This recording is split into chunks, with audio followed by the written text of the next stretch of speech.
Welcome to नौकरीवाज classes. आज हम पढ़ने वाले हैं प्रमुख देशों के राष्ट्रीय खेल। तो प्रमुख देशों के राष्ट्रीय खेल में मैं आपको बताऊंगा कि कौन कौन से देश में कौन कौन सा खेल उनका राष्ट्रीय खेल है। तो सबसे पहले हम बात कर रहे हैं यूएसए। तो देखिए यूएसए जो है वहाँ का जो राष्ट्रीय खेल है वो क्या है? बेसबॉल। क्या है? बेसबॉल। याद रखिए।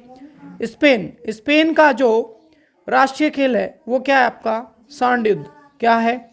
सांड युद्ध। याद रखना है इसको बात को। 1 नंबर का क्वेश्चन आपके किसी भी फैक्चुअल एग्जाम में पूछ लिया जाता है, इस बात को याद रखिए। यहाँ दिया है कनाडा। देखो कनाडा की अगर हम बात करें तो उसका जो राष्ट्रीय खेल है वो क्या है? Ice hockey. क्या है? Ice hockey. अगला देश है भारत। देखिए भारत का राष्ट्रीय खेल क्या है? हॉकी। याद रखना, यहाँ पर लोग कंफ्यूज हो जाते हैं और लगा देते क्रिकेट। देखिए क्रिकेट भारत का राष्ट्रीय खेल नहीं है। भारत का राष्ट्रीय खेल क्या है? हॉकी। इस बात को याद रखना है। 1 नंबर का क्वेश्चन आपसे पूछ लिया जाता है।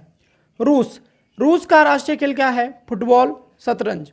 याद रखना रूस का क्या है? फुटबॉल और शतरंज। नेक्स्ट अगला देश है हमारा स्कॉटलैंड। स्कॉटलैंड का जो राष्ट्रीय खेल है वो है रग्बी फुटबॉल। क्या है? Rugby football. अगला देश है हमारा भूटान। देखिए भूटान का राष्ट्रीय खेल क्या है? तीरंदाजी। क्या है? तीरंदाजी। चाइना। देखो चीन के लोग क्या होते हैं? छोटे होते हैं। छोटे होते हैं तो वो क्या खेलते हैं? Table tennis. तो चीन का क्या होता है राष्ट्रीय खेल? Table tennis. फ्रांस का राष्ट्रीय खेल है फुटबॉल। फ्रांस का राष्ट्रीय खेल क्या है? फुटबॉल। देखिए यहां से याद कर लेना, फुटबॉल। फा से फ्रांस, फा से फुटबॉल। ठीक है। नेपाल। तो देखिए नेपाल का क्या है? नेपाल का राष्ट्रीय खेल देखिए नेपाल का है क्या? दंडी बियो। इंग्लैंड का राष्ट्रीय खेल है क्रिकेट। याद रखना इंग्लैंड का राष्ट्रीय खेल क्या माना जाता है? क्रिकेट। तो क्रिकेट जो है कहाँ का राष्ट्रीय खेल है? इंग्लैंड का। चलिए आगे कुछ और राष्ट्रीय खेल है उनके बारे में पहले हम जान लेते हैं। अगला हमारा जापान। तो देखिए जापान का जो राष्ट्रीय खेल है वो है जूडो। क्या है? जूडो। जापान का राष्ट्रीय खेल क्या है? जूडो। याद रखना इस बात को। ऑस्ट्रेलिया का राष्ट्रीय खेल क्या है? क्रिकेट। तो देखिए क्रिकेट किस किस का है एक बार फिर से रिपीट कर लेते हैं। इंग्लैंड का भी क्रिकेट है और ऑस्ट्रेलिया का भी क्या है? क्रिकेट है। पाकिस्तान और इंडिया का, याद रखना पाकिस्तान और इंडिया का राष्ट्रीय खेल क्या है? हॉकी है। मलेशिया का राष्ट्रीय खेल क्या है? बैडमिंटन। क्या है? बैडमिंटन। अगला देखिए बांग्लादेश का राष्ट्रीय खेल क्या है? कबड्डी। श्रीलंका का राष्ट्रीय खेल क्या है? वॉलीबॉल। याद रखना इस बात को। इंडोनेशिया का राष्ट्रीय खेल बैडमिंटन। और ब्राजील का राष्ट्रीय खेल क्या है? यहाँ पे देखिए ब्राजील का राष्ट्रीय खेल है फुटबॉल। फिर से रिपीट करिए, फुटबॉल किससे? फ्रांस से। याद रखना फुटबॉल। ब्राजील का क्या है? फुटबॉल। तो इसको याद रखिए, ये किसी ना किसी एग्जाम में आपसे 1 नंबर का क्वेश्चन पूछ लिया जाता है। बहुत सारे बच्चों को पता तो होता है लेकिन एग्जाम में कंफ्यूज हो जाते हैं और क्वेश्चन गलत कर देते हैं। तो आप क्या करिए, इनको 2 से 3 बार रिपीट करिए और आप जैसे ही रिपीट करेंगे आपको याद हो जाएंगे। आप इनको अपने आप से लिंक भी कर सकते हैं। तो ये कोई बड़ी बात नहीं है कि इनको लिंक करना, आप भी इनको लिंक कर सकते हैं। चलिए अब किस खेल में कितने खिलाड़ी होते हैं उन पर हम बात करेंगे। तो देखिए हम बात करेंगे प्रमुख खेलों की। तो लिखा हुआ है प्रमुख खेलों में खिलाड़ियों की संख्या। ठीक है, प्रमुख खेलों में खिलाड़ियों की संख्या। तो हम बात कर रहे हैं बेसबॉल।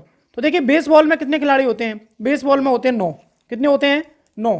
इस बात को याद रखिए, बेसबॉल में कितने खिलाड़ी होते हैं? 9 खिलाड़ी होते हैं। देखिए रग्बी फुटबॉल में कितने खिलाड़ी होते हैं? 15। कितने होते हैं? 15। याद रखना यहां पर हमने बेसबॉल में कितने हैं हमारे? 9। ठीक है। रग्बी फुटबॉल में कितने होते हैं? 15। पोलो में कितने होते हैं? 4। याद रखना देखो इसमें 4 ही वर्ड है, सभी मात्रा मिला के पोलो 1 2 3 4, तो कितने हो गए? 4। याद रखना। ठीक है। अगला वाटर पोलो। याद रखना यहां कंफ्यूजन हो जाता है पोलो और वाटर पोलो में, तो याद रख लेना पोलो बोले तो 4 और वाटर पोलो बोले तो 7। अब कैसे याद रखना? पोलो मतलब कम शब्द हैं तो 4 होंगे, वाटर पोलो बोलेगा तो शब्द ज्यादा होंगे, मतलब कितने हो जाएंगे? 7। अगला है हमारा खो खो। देखिए खो खो में कितने प्लेयर्स होते हैं? 9 प्लेयर्स होते हैं। कितने होते हैं? 9 प्लेयर्स होते हैं। याद रखना इस बात को, खो खो में कितने होते हैं? 9। अगला देखिए कबड्डी में कैसे याद रखना है भाई? कबड्डी में कितने होते हैं? 7। ठीक है। तो कबड्डी में ज्यादा प्लेयर वैसे भी नहीं खेल सकते हैं, तो 7 क्या होते हैं? 7 इधर 7 उधर, तो टोटल कितने हुए? 14 प्लेयर, मतलब यहाँ पर 7 प्लेयर माने जाएंगे। ठीक है। हॉकी, फुटबॉल और क्रिकेट, याद रखना हॉकी, फुटबॉल और क्रिकेट, इन तीनों में जो प्लेयर होते हैं वो कितने होते हैं? 11। अब हमें कंफ्यूज हो जाता है, हम यहाँ पर कंफ्यूजन आ जाता है कि हम इसमें कितने बताएं रग्बी फुटबॉल में, तो याद रखना रग्बी फुटबॉल में 15 होते हैं, फुटबॉल, हॉकी और क्रिकेट में कितने होते हैं? 11। अगला देखिए नेटबॉल, देखिए नेटबॉल में कितने होते हैं? 7। और वॉलीबॉल में कितने होते हैं? 6। याद रखना इस बात को। टेनिस, टेबल टेनिस, टेनिस और टेबल टेनिस में कितने होते हैं? 1 या 2। अगला देखिए बास्केटबॉल, देखिए बास्केटबॉल में कितने होते हैं? 5। कितने होते हैं? 5। बास्केटबॉल में कितने होते हैं? 5। और जिम्नास्टिक में कितने होते हैं? 8। याद रखें इस बात को। आपको मैं बता दूं पीएससी एमपीपीएससी का प्रीलिम्स में 100% क्वेश्चन पूछा जाता है। इवन किसी भी एग्जाम में 1 नंबर का क्वेश्चन आपको इससे बनता ही है। आप अपने आप से लिंक भी कर सकते हैं। बार बार रिपीट करिए इनको, एक बार याद कर लीजिए, उसके बाद आपको बार बार याद करने की जरूरत नहीं पड़ेगी। चलिए फिर मिलेंगे। जय हिंद, जय भारत।